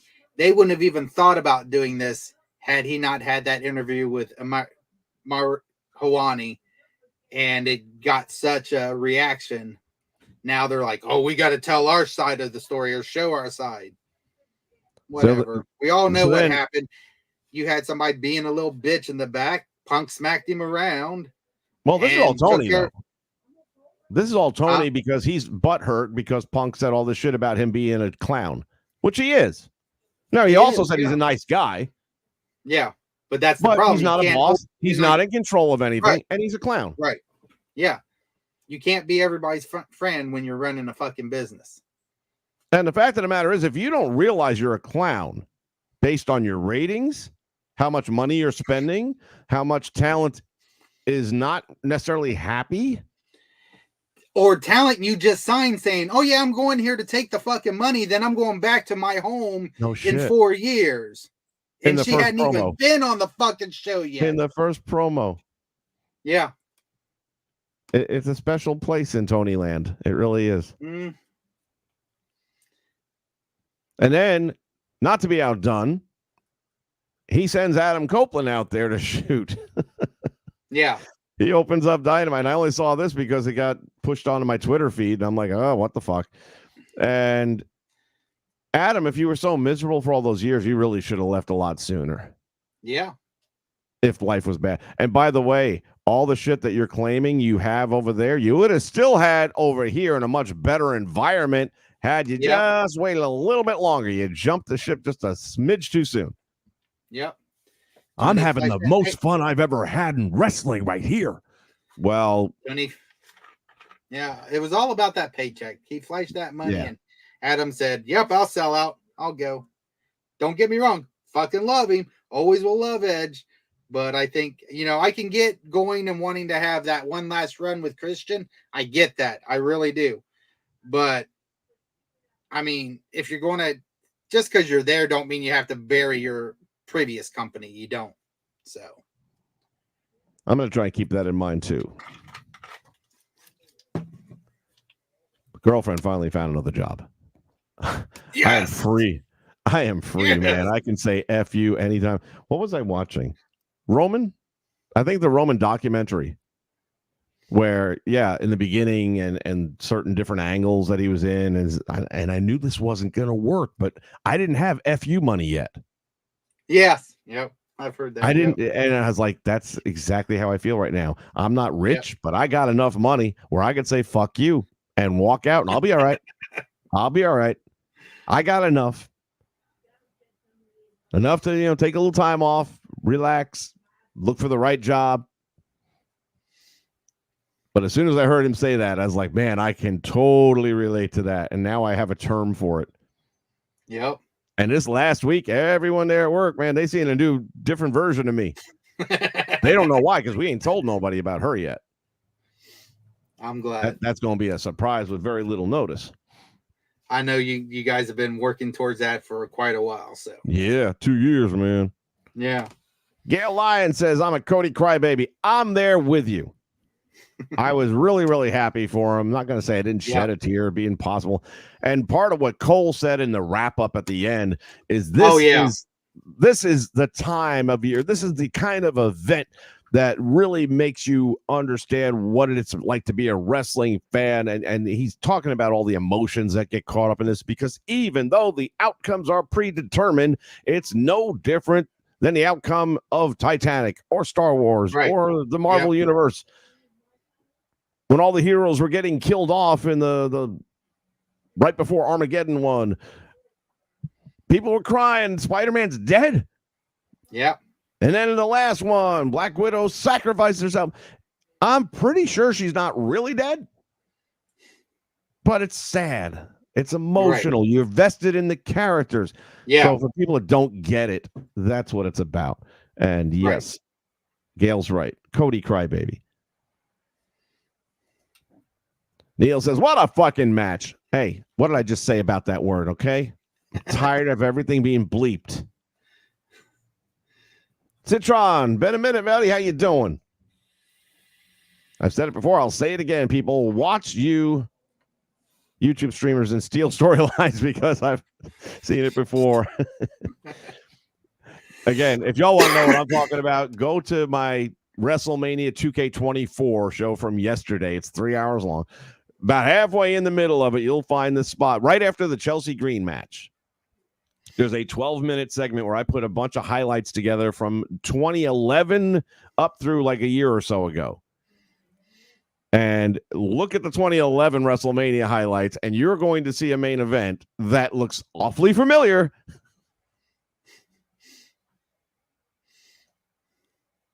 I don't know if it's enough for me to get a lawsuit or anything, but who in their right mind thought it was Ambrose? Y'all crazy. Again, I didn't think it was Ambrose. My first thought was, could it be Ambrose? Like, is his contract up? Seemed like it was possible. I don't. Here's the reason people like me can think that. We don't watch AEW. Right. So I don't know if Ambrose wrestled yesterday. on AEW TV because I don't watch it. Right. So that's why it's feasible for me to think. And how many people have left and joined back over here? The Hardys recently were in attendance at a show, even though they weren't official. So anything could happen. I mean, it's sad that Dustin couldn't. Yeah, if he hadn't been under contract, I guarantee you he would have been there. Neil Hooper says this Mania was about tying up all the loose ends, ending the old era to start Triple H. You know, that's well said. Yeah, to start the new with a clean slate. Yep, that's what I was saying. Yep, and I agree wholeheartedly with that.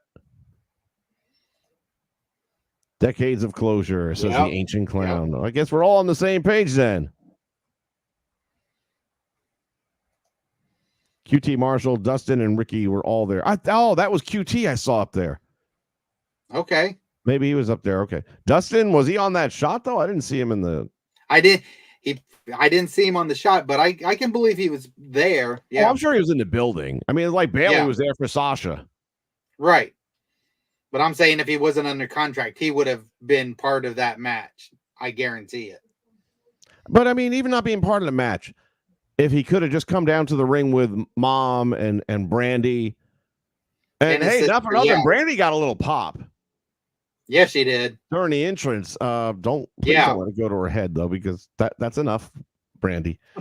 We're good. I mean, I don't mind looking at her. Kevin Davis says it all. Yep. Pro wrestling is back.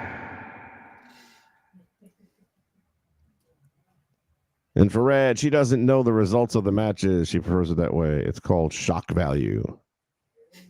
Oh, look, it's cool that you don't know. First off, we all knew the outcome of that match before it ever started. Right. So there is nobody going to act surprised that Cody won this one. He had to win this one, period. Barring a tragic accident happening during the match.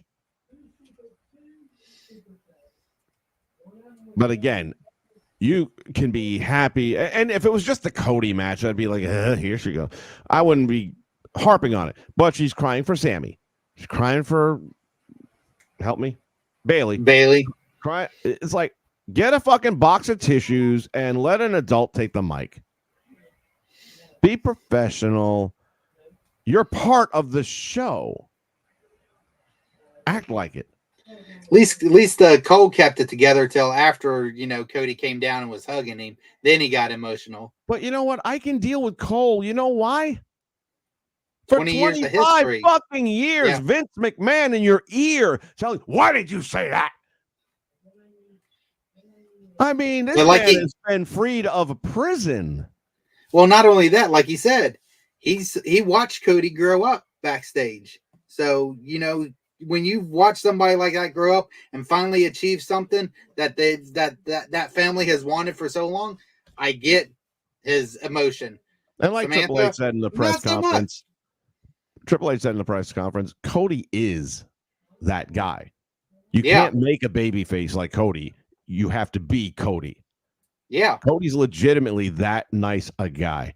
And the world's ready for a nice guy. He's not Bob Backlund nice where it's like, oh, golly gee, I really hope, boy, oh boy. No, he's just a really cool guy. And people he's legit. Yeah. And it's necessary for you to be that way to reach these levels in the world of pro wrestling. Yeah. Tony Khan's throwing away his old toys for new ones. Well, wait till he finds out that the ones made in Japan aren't made the same. Tony Land, powered by cocaine. Absolutely. If he ain't doing coke, I'm sorry, man. How you get those eyes bugging out like that? Yeah, again, back to Paul Heyman and his promo. I'm talking to my son over there, and he's like, Ass Van Dam. By the way, Clown, the whole time I'm watching him do his promo on his Hall of Fame, I'm thinking of you. I was too, actually. Ed says the WWE creative didn't have much for him going forward at this time. Right. Well, that's because they were in the middle of a fucking lawsuit and firing hierarchy and trying to figure out who's still going to have a job. But And at the end of the day, yeah, but just because the company don't have a lot for you, do you have to fucking bury them when you go somewhere else? No. Yeah, the one that fed you. Right. They treated you great for 20 plus years. You know? So, and look, if you wanted to come out and say 90% of that stuff in favor of your current employer, hey, we have freedom here to do this and freedom to do that. That's one thing. But to do it in the sense that, oh, you guys suck at the way you do wrestling. Over here, we do it like that. Well, it didn't suck for 30 years, or you're the biggest dumb motherfucker in the world that you took 30 years to realize there was an alternative. Because there have been alternatives prior. TNA had decent crowds at one point in time when Kurt Angle went there. Christian went there. You could have gone. Why didn't you? Well, let's put it this way. Edge wouldn't be over there and be the star he was if it wasn't for WWE making him the rated R superstar. Edge didn't do that. They did it. They literally made him a star because he's not anymore. He doesn't draw a rating point. He couldn't help sell out a mediocre-sized arena in Toronto. Right. In Toronto, they couldn't get 8,000. So, buddy, I'd say don't bite the hand that feeds you, but that's the hand that fed you. It's a bad look on you. It hurts your credibility and your legacy. Have fun with that. I was glad to see that the fans got what they wanted. I personally wish Cody had got back to Roman and Rock and beat him without help because it would have made it look stronger. In all honesty, I think it makes him look stronger because he had him in the first place. And then it took, Solo and Jimmy getting involved twice to stop him from a one-on-one victory. So it doesn't hurt his strength. It just shows that he has supporters to watch his back, just like the Bloodline did. Because they didn't. The only person who did something to Roman was John Cena. None of the others that came out to help touched Roman. So. Yep. Neil Hooper says AEW is too petty not to let him join the family. Hard to say on who was, if AEW said, because it's not like they're using Dustin right now, are they? Has he been on TV? Not really. I'm trying to remember. By now his DDP yogurt's kind of wearing off. Yeah. He's what, 55? Yeah. At least. So there's only one Terry Funk. She's not that bad. I don't remember her crying for Bailey. It might not have been Bailey. It was somebody else. I just remember her crying more than twice. Maybe Bailey I got wrong. I don't know. But I there's no crying. There's no crying when you're announcing wrestling. She's crying, Coach. Well, maybe she feels like if Cody can cry during his promo, she can cry during fucking announcing. I don't know.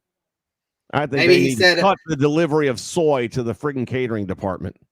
Maybe he set a bad precedence with that promo he did. I don't know.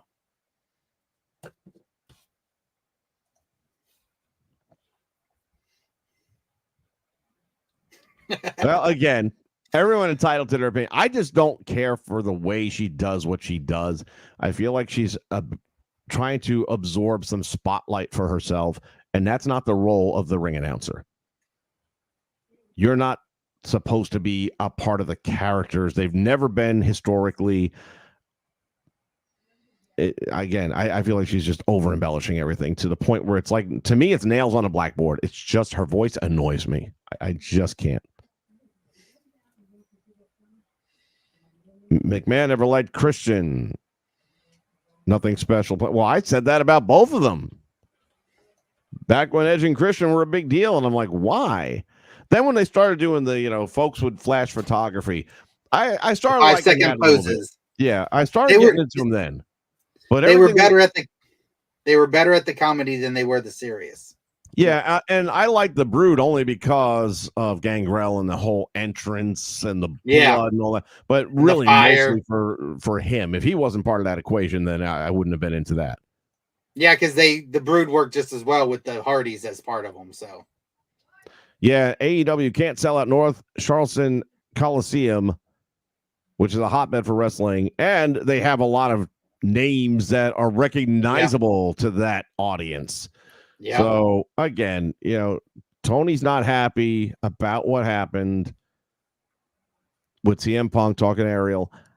Hey, go ahead, show your closed circuit video, get your one night ratings bump where you might break 900,000 for the first time in months. Congratulations. And then what are you going to show next week? Oh, nothing. And by the way, if you do break the 900,000, who did that? The guy that you couldn't keep employed because you don't know how to fucking run a company. So CM Punk is still going to get you a rating point, even though he's not with your company anymore. The one thing I'll have to say, don't doctor the fucking footage, because if they do that, they won't, because that's a massive lawsuit. That's what I was saying. But I wouldn't put it past the Young Bucks to fucking do some dumb shit like that, because at that point, Punk will own AEW.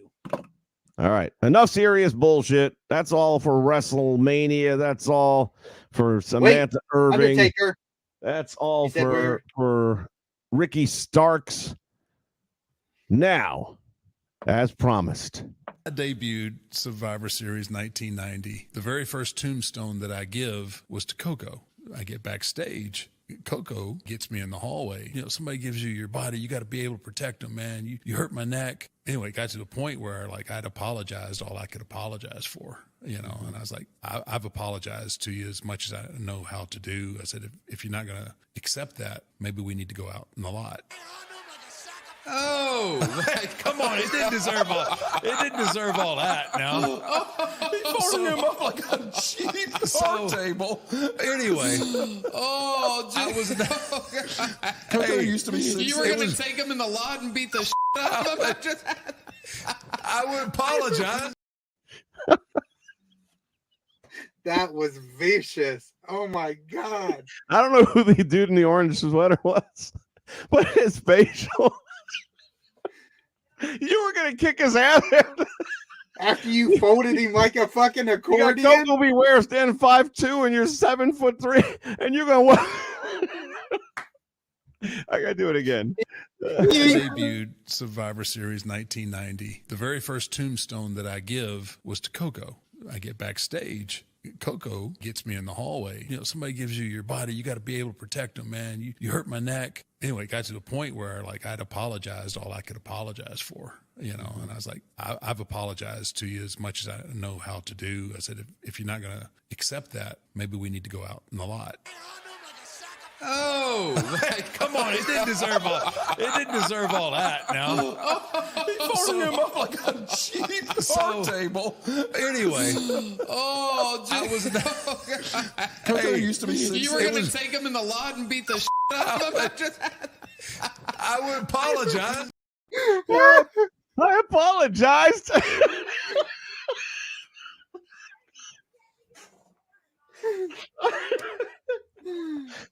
I apologized.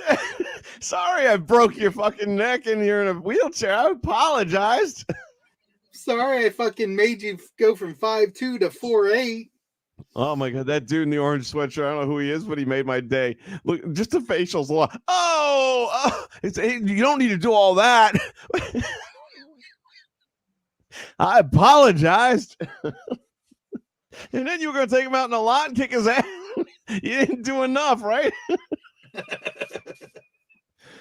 Listen, little man, I'm going to drop you on your head and you'll like it. I don't know how I haven't seen that yet. I just saw it for the first time today. So that's coming on. That's going on, man. Oh, God almighty. God love the Undertaker. Oh. And they are cracking up in the chat room as well. Excellent. All right. I don't think we can do any more damage here. And we're at 2 hours. Okay. Well, it's WrestleMania. So right. I can deal with going an hour over. We'll be back with some more stuff probably tomorrow, because tonight's going to be entertaining as all hell too. Right. I'm off for a few days this week because I just had enough of the world. So, well, that you got fuck you money. Yeah, I got fuck you money. So anyway, everybody, thank you for being here with us. This has been a fun one. Looking forward to seeing what the numbers are, because when I do StreamYard, I don't get to see overall numbers. I have to go back to YouTube later and find that out. And it only takes YouTube a couple of days to get caught up anyway. Slow as shit. But all that said, I appreciate you guys being here. Say goodbye, Jay. Goodbye, Jay. Goodbye, everybody. And don't make me take you in the parking lot. Actually watched a little bit of AEW, not a lot. Just enough to remind me why I don't watch it. Oh, this is already funny. Just the headline. The list of moves and actions that are now banned from AEW or need to be approved by the company. Maybe that's why Nash is pissed off, because he went for Brock and Austin and not try to duplicate him. Well, it'd be easier to duplicate him. You only have to learn 5 moves. Like you said, and we've all been saying, Tony Khan, you need a hierarchy, and he gets one, and then we make fun of it. Because he's sitting back there talking about the Brock match, and it's finally we had a wrestling match. Finally, we got 2 guys telling a story. They weren't outside in the ring the whole time. One of them was he not watching the same match as we were? Yeah, those games, man. I would say, like, for me, like the best ones, I would say, are like the ones where they try to get a certain like time. This is my entire IT team right here on screen. Everybody.